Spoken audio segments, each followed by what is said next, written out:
From the land of lakes, this is 10,000 Takes, brought to you by Minnesota Score Radio.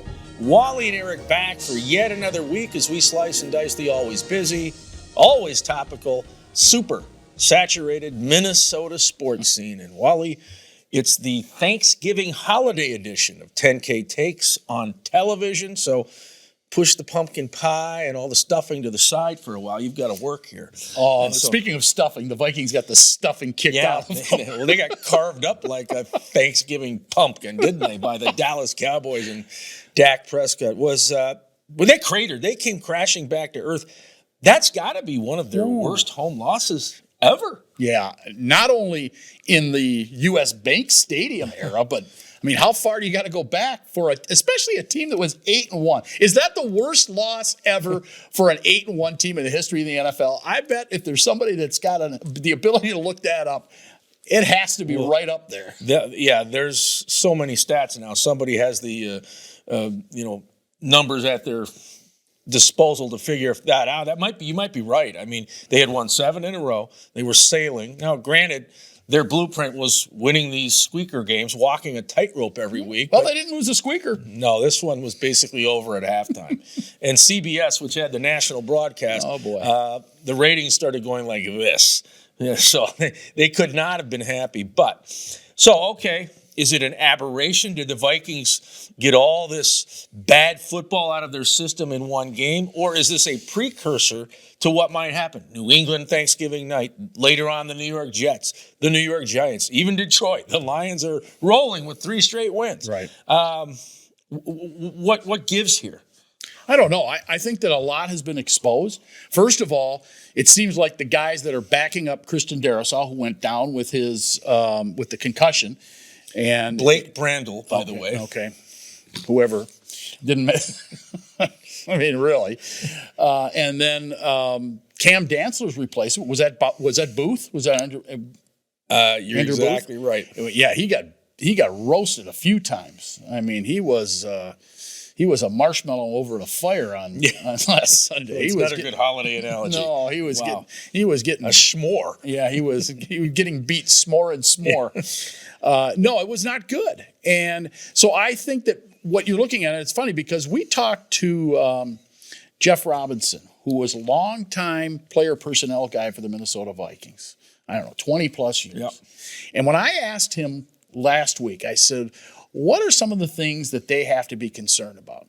And the first thing he said is their D-backs not being able to play because of injury. So that might expose some things that haven't been exposed previously. And boy, did that come to fruition. Yeah, and Dallas had an outstanding game plan with Mike McCarthy. And oh, by the way, Mike McCarthy, who came to the House of Noise many times as a Green Bay coach, right, and probably left most times in a bad mood because the Packers don't usually win too many games here. But with Dallas, he won a game in 2020, the COVID season, empty building. 2021, they won last year. This year, they come in and get the victory. It was Andy Dalton, Cooper Rush, and now Dak Prescott. So Mike McCarthy has the Vikings number as the Cowboys head coach, right, and their blueprint was very good. I mean, they pound away with Zeke. Tony Pollard is a great change of pace back, and they also, got him in the passing game with the 2 long touchdown throws from Dak on those wheel routes. They have a physical defense led by Micah Parsons. He is electric. And how about Brett Maher? Their field goal kicker. He had 4 in the game. No, 5 actually. Twice he had to make the 60-yard kick. Yeah. That's the second 60-yarder probably was good from 70. I mean, yeah, it was. Look, the Vikings did not play well in any facet of the game. Kirk Cousins spent more time running away from the defense and on his back than anything. I mean, he had no chance.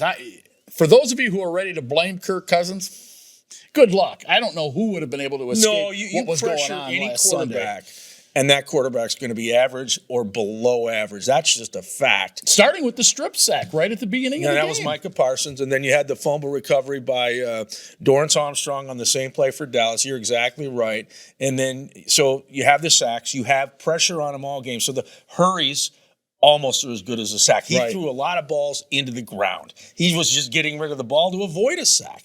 So You are exactly right. Dak Prescott, I thought, looked very good. He was efficient. He did his job. And Justin Jefferson, the all-galaxy wideout, Dallas extracted him from the game plan. I think he had 4 catches. Yeah. So was there some Buffalo Bills celebration hangover? I'm sure there was up in the radio booth. That went viral. Do you think that what happened this past Sunday went viral up in the radio booth? No.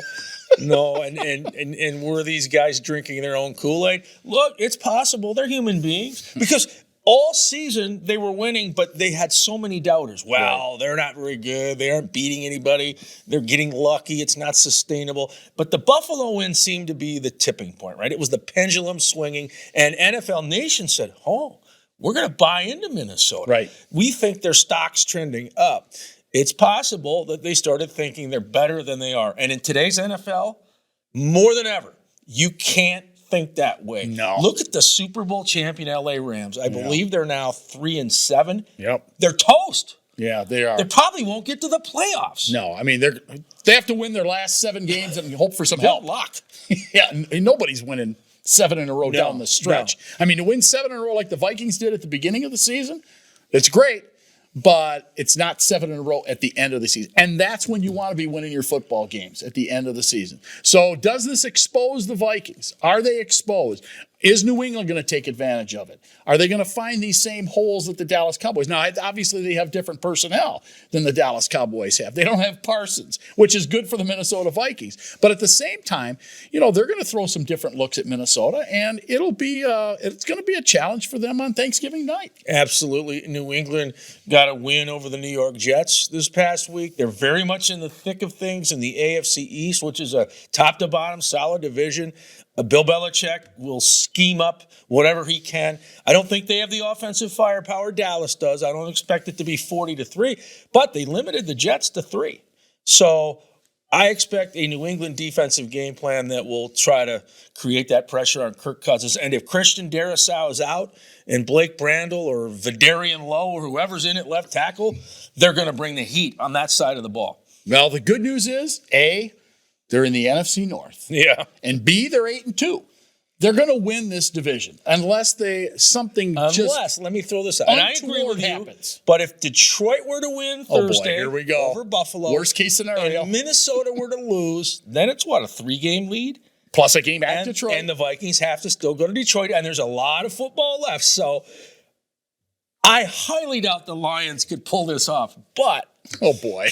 You better not get too comfortable. No, well, if you're a Viking fan, you're never too comfortable, as you know. Another chapter in the book of Purple Pain was written by Dallas. Yes, it was. All right, on that note, we're going to go stick around. One of the all-time great Vikings, Chuck Foreman, will join us, and we'll get into a lot more. 10K Takes, your America's team ticket.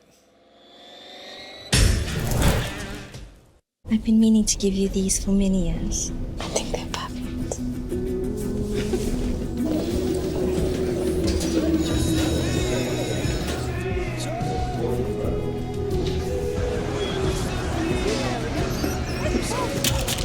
Maya?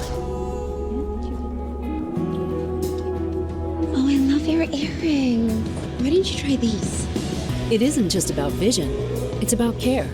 Nobody cares for eyes more than Pearl.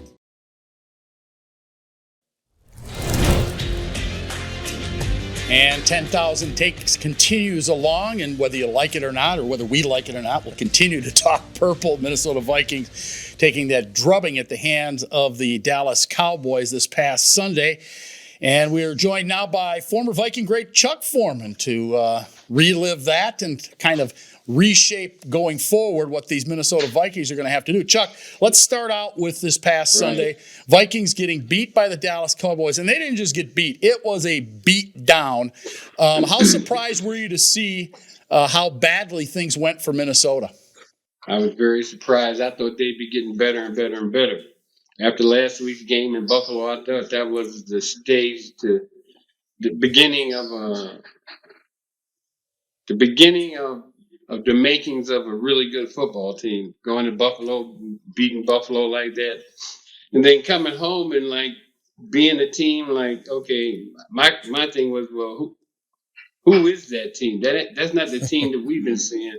Yeah. Because I saw nothing. I saw no energy. Yeah. I saw the offensive line play probably the worst that I've ever seen them play. All the things that they needed to do to win, they didn't do. So it's a major gut check. Because somebody pulled out a can of whip out. I don't know if I can say that word on this here, but you know what I'm talking about. We know what you're talking about. We get the drift. They got pummeled. They got embarrassed. They got humiliated. Everything. Yeah, and they look like imposters, like you said, Chuck. Yeah, I know, obviously, you were cheering for the purple. We all know that. Yeah. But Tony Pollard for Dallas, 189 total yards. He ran the ball very well, but he was a weapon in the passing game. They got him isolated on those wheel routes, and he ran by Jordan Hicks on the 68-yard touchdown. He had another, I think, 30-yard score. But as a former back who caught it and ran it, I'm sure you appreciated what he did, even though it was against Minnesota. No question about it. I mean, as far as running backs go, I think they're trying to, and especially recently, devalue the importance of a running back or a running attack. And especially now, the guys that are multi-purpose are starting to get a little more, recognition, But in my time, they didn't get recognition. They only evaluate you by the number of yards you have in scrimmage. But he's truly, they've been saying it all along that he's a special player, and he actually showed it yesterday. I mean, today, he was not stoppable today. Well, and part of the problem that the Vikings had was the spots that they had injured players. The fill-ins did not perform well. Christian Darrisaw got beat early, left the game. And Parsons and company ended up sacking Kirk Cousins 7 times. Dantzler out. They put Booth in. He got burned several times. I mean, this is what went on during this game. This is something this could be a long-term issue because Darrisaw's not going to be able to play on Thanksgiving. We know that after the concussion. I mean, they have some issues that I'm guessing New England probably looking at that tape thinking, okay, we've got some tape now and we know what to do. There's a blueprint. Right. Well, they're going to, of course, they're one of the best coach teams in the NFL. I'm sure when they look at that film, if they didn't already look at the game while it was on, they're going to see the weaknesses that the Vikings have. And, this is the NFL. When you try to have a roster full of guys that can start and at least keep you at a certain level of performance. What we saw today was like, okay, we got a roster of guys and the backups, they need to get back on the waiver wire or something and find somebody a little bit better. Because what I saw today, it was just like a night and day. This was a strange team. Of course, after all the theatrics in Buffalo, the entire NFL nation started drinking the purple Kool-Aid. And I think even the Minnesota Vikings fan base said, okay, I'm ready to hug this team, to embrace them. Everybody gushing about them. Is it possible, Chuck, that they started paying too much attention to the headlines? I know players say they don't, care about the noise, but is that possible? Everybody started telling them how great they were. It's possible. But remember, I've been telling you guys all along what I've been telling you. Those first 9 games, it's just the last 8 that count. Now, if this team is going to be anything like they were today, they're in deep, deep trouble. If they can't recapture the performance level that they had prior to the game today, and then we're in for it's not going to work. So they've been praising our new coach and talking about how great he is. Okay, we'll see how great he is if he can turn this team around this week because it's just a short week, and I don't know how he's going to do it. But great coaches or guys that want to be great coaches, this is a moment that they got to step up and do what they do. I don't recall a championship caliber team, and you could tell me I don't think that there was any in your day with the Minnesota Vikings, but any championship caliber team or many that get beat down that badly, 40-3, and then are able to go on and win a title. Now, I know it's only one game, but there were a lot of holes. But still, it says a lot about the character of the team. I mean, last week when they beat Buffalo, we saw the videos going all over, the celebrations and things like that, and then this week they come out and play like garbage. They played like a Division III football team. Oh boy, yeah. Wow. Well, when you look at St. how John's may Dallas have plays, Chuck, the two teams you played for, Minnesota, but you finished in New England. Right. Do you still have any connection with the Patriots? Do they look at you as one of their alumni? Because, of course, they play the Vikings Thanksgiving night on NBC in downtown Minneapolis. No, I don't think they recognize me as that. I still get stuff from their alumni association, but you get a check? I don't think they consider me part of their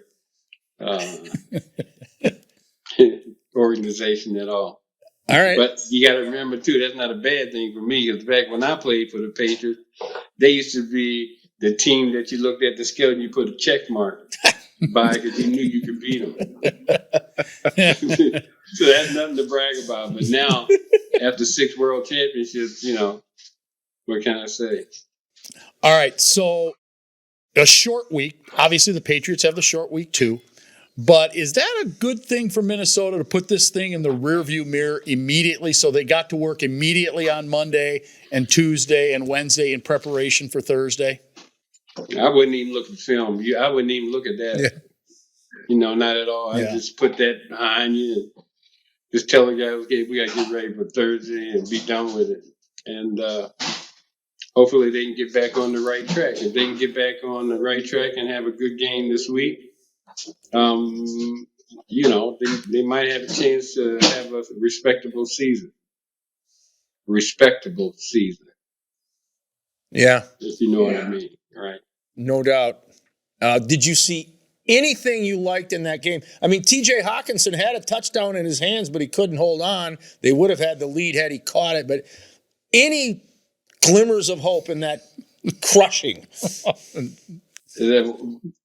They had a bad game in them, and they got it out of the way. It's just too bad it was against the Cowboys in their own stadium. So I think the only thing they can do, get out of this game, is don't think about this game and try to move past it, because you get nothing out of it. There's nothing positive in it to look at, So whoever the guys are that are not healthy, get healthy. And the second part of the season, that's where your championship teams are made. That's just the bottom line. Well, we're going to find out a lot. They've got the Patriots. They still have the Jets. They still have the Giants. And then, of course, they go to all 3 of their division opponents. Chuck, appreciate you spending some time with us again tonight. And we will, I'm sure, check in with you again here in the very near future. Well, let's do it. But hopefully it'll be on we'll have a better situation to talk about, like a win. Well, it couldn't be any worse. That pumpkin pie's not going to taste too good if they lose another game. This was purely a beatdown. Yeah. Yes, it was. All right. He is Chuck Foreman, the great number 44, played for the Vikings back in the 70s. Of course, MVP, Rookie of the Year. We're back with more here on 10,000 Takes after this time. I've been meaning to give you these for many years. I think they're perfect.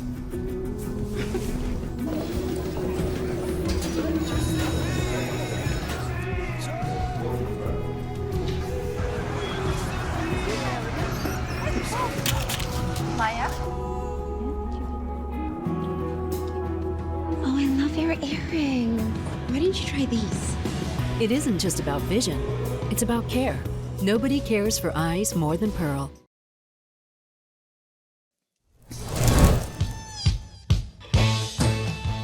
Well, if musing about the Vikings wasn't bad enough, now we have to talk about the Gopher football team, who went down to the Iowa Hawkeyes for the sixth straight time. Well, actually the eighth straight time, 6 straight times under PJ Fleck.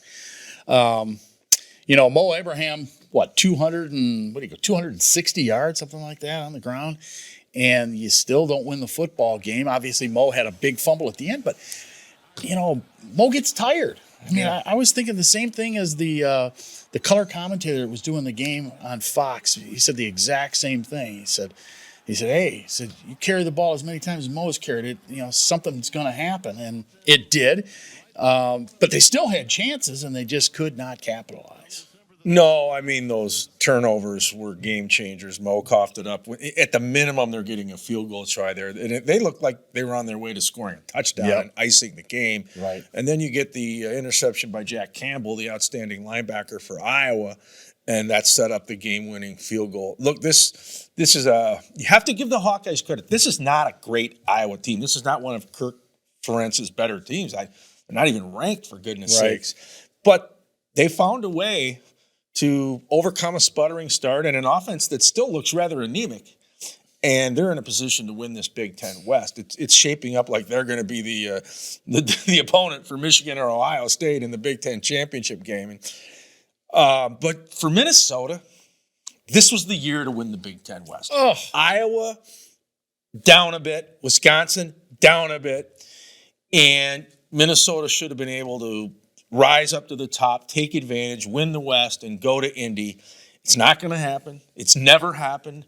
And I think it might never happen down the road because you got USC and UCLA coming in. And I watched some of that game Saturday night.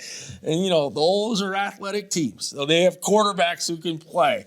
Caleb Williams and DTR. And that's the kind of ball they're going to bring to the Big Ten. So Minnesota, you did not pounce on your opportunity. Are there any openings in the MIAC maybe with slide over? There might be. or the Northern Sun or something. Oh, boy. Well, as you said, this was their opportunity. And they have not won a game against a team that is currently over 500. Right. They don't have a signature win. As you mentioned, that's 8 straight losses to Iowa now. So think about it. These trophy games are really where you butter your bread, right? I don't know the last time they've seen the Jug. Well, they hardly ever play Michigan anyways, but the Jug is in Ann Arbor. The Jug has permanent residence in Ann Arbor. It makes I think about once every 12 years it shows up in Minneapolis, does a cameo, and then goes back. It's stuck in Iowa City, the Peg now. They do get the axe on occasion, but Wisconsin's going to be ready Saturday to get the axe back in their trophy case because the Badgers are at 6 wins, and I believe it's 21 straight years now Wisconsin is bowl eligible. It's like the 3rd longest streak in major college football. It's impressive, even though this is not a great Badger team. But they want that 7th win. They want that axe back because a 7th win is going to mean a much better bowl game than with 6. Plus, they travel well. They might get a Florida or California or Arizona out of it. Well, and the Gophers right now, according to CBS Sports, they're looking at going back to Detroit, baby, the Quick Lane Bowl. How about that against Central Michigan? You're going to get a MAC team in the Quick Lane Bowl. That's what PJ Fleck's got for you this year. And let's put it this way, too. PJ Fleck has 1, maybe 2 signature wins in his tenure here. This is 6 years of PJ Fleck. It's been okay. It has not been great. No, I totally agree. And you probably have the best running back in the Big Ten in Mo Ibrahim. Maybe in the country. Yeah, he's top tier. And you weren't able to parlay that into a better season. Defense, most of the year pretty solid, but they're not going to be going to a great bowl game. All I could say is Quick Lane Bowl, Detroit. That's all you need to know about Downtown this Motown 2022 season. All right, takes of the day coming up next. Stay with us. 10K takes your Gopher ticket. I've been meaning to give you these for many years. I think they're perfect.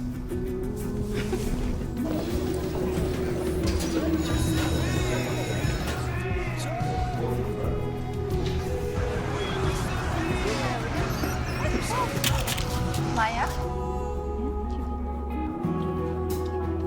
Oh, I love your earrings. Why didn't you try these? It isn't just about vision, it's about care. Nobody cares for eyes more than Pearl.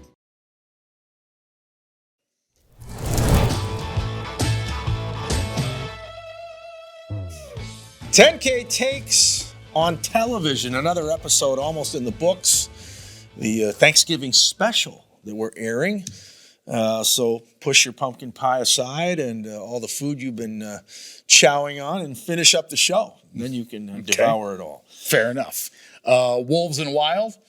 Let's start with the Wolves. They've got a 3-game winning streak coming into the Monday night game against Miami.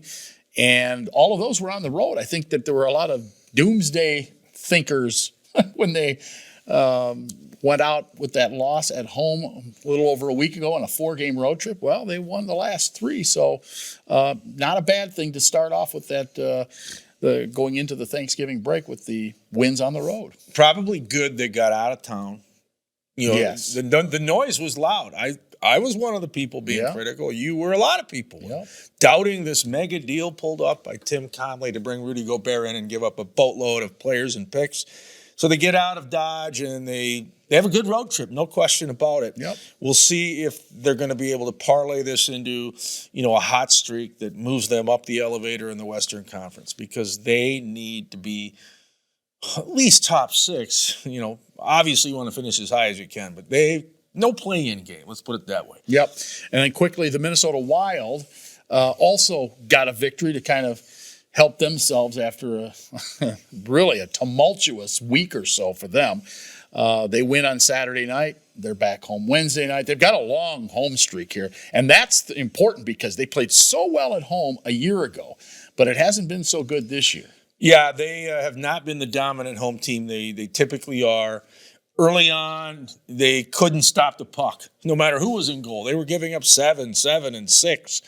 And they were scoring, but they weren't keeping up with the opposition. Right. Lately, it's been these tight games, low scoring. It was 2-1 win over Carolina, and so they need to score more. They really miss Kevin Fiala. They do. I know they couldn't afford to keep him, but Minnesota's loss has been the gain of the LA Kings. Yep, no doubt. All right, takes of the day, I guess. We'll find out if you're a cranky Yankee, angry American, grumpy Guardian, demanding diva. What is it? Well, as you know, this is the holiday season, so what better time for the Minnesota Twins to break out some new apparel? Just time for you to head down to your local Twins Pro Shop and spend over $300 if you so choose. What a bargain. On these lovely uniforms that they have broken out. Actually, I don't mind the new unis, but it's that thing. That thing behind me, that thing right there. Oh, is that terrible? That M. Byron Buxton's a Marlin now? Yeah, it looks like the Miami. It looks like a bad rendition of the Miami. That's supposed to be a North Star, but I don't think it is a North Star. That's horrible. What is that thing anyway? It looks like a 3rd grader came up with that thing. It's terrible. Please bring back the TC. I know TC is still part of it, but bring back the TC full time. Just admit you made a mistake by putting this M up there. It was supposed to be for something else. You decided, well, we'll just have it out there, the little star on there for Christmas or Hanukkah or whatever. We're going to get rid of it by the end of the year, right? Please do. Uniforms, not bad. M hat, lose it. And the mood meter says he's a demanding diva. Yes. And this just in, he'd rather wear a Cleveland Guardians cap than the new Minnesota Marlins cap. How about or whatever neither? They're calling it. Yeah, you pass on both. Yes. All right, well, my take of the day, I'm going to keep it positive. I'm going to salute Duluth, Minnesota, specifically Bentleyville. Their mega Christmas lights display that is located just east of Amsoil Arena, right on the lakefront. 4 million lights. 20 acres. I was there the other night when it opened. This is a fabulous show. It's neon everywhere you look. It's like Las Vegas. I mean, it's a beacon, and you can spot it from a long ways away, and it's incredibly upbeat. Christmas music and kids and parents and families walking around, and it's free. Parking costs some money, but it's free to get in. I tell everybody I talk to, go to Bentleyville. Well, you can wear your new M hat. There you go. Can't wait. On that note, let's FedEx out the thank yous. One to David Weld, one to Rocky, one to Chuck Foreman. For Wally, I'm Eric saying so long. This is 10K Takes, your sports ticket.